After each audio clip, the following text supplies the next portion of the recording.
So sino ako? Ang pagkatao ko po ay hindi isang pangkaraniwang kadre. Hindi ka santo, Eric. Oo. Ayun ang sinasabi kasi may mo. mga ginawa ako in favor of the government na hindi ko pwedeng sabihin dito. Pero yun po ang mundo ng intelligence. May mga bagay na hindi mo pwedeng dapat i-reveal at may mga bagay na dapat mo i-cover. Matagal pa po. Paano namin malalaman na dapat ka namin pagkatiwalaan? What's to say that you're not lying now? I made myself very, very clear before pa ako lumantad. I have proven myself to the government my loyalty. Pwede po kayo magtanong sa isang unit na ang pangalan ay Intelligence Security Group.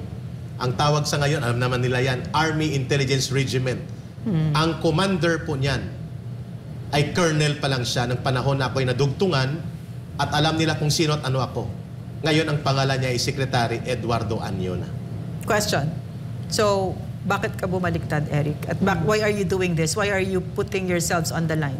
Why? Kasi binigyan ako ng pagkakataon at pinagkatiwalaan ako.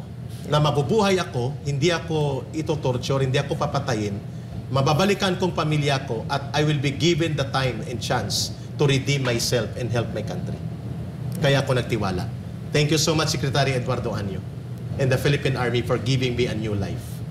That was 13 years ago. And you can really see the heart of the Philippine Army, the AFP, at ito yung kung bakit talaga pinagkakatiwa. You know, I've never stopped being amazed at the heart of our soldiers. Kasi talagang nandyan sila. They'll try everything talaga. They really are the peacemakers. Ma'am, I hope maintindihan ni Secretary Eduardo Anyo ng Army Intelligence Regiment. It's an elite intelligence unit of the Army kung bakit kailangan kong sabihin ito para once and for all, tuldukan ito.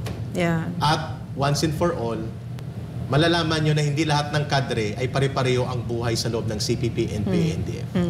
I had a very, very interesting, controversial life with the CPP, NPA, NDF.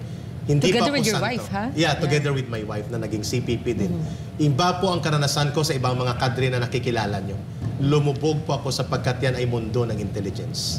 Hindi ko pa na i-detalye, pero sana maintindihan nyo that it matters as a security component na dapat kong i-protect ang mga operations na yan. And I will never waiver na i-protect yan. Kahit ikamamatay ko, hindi ko i-reveal. Hanggang doon na lang yun sa sinabi ko, it was because of Secretary Eduardo Anyo. Thank you, Eric.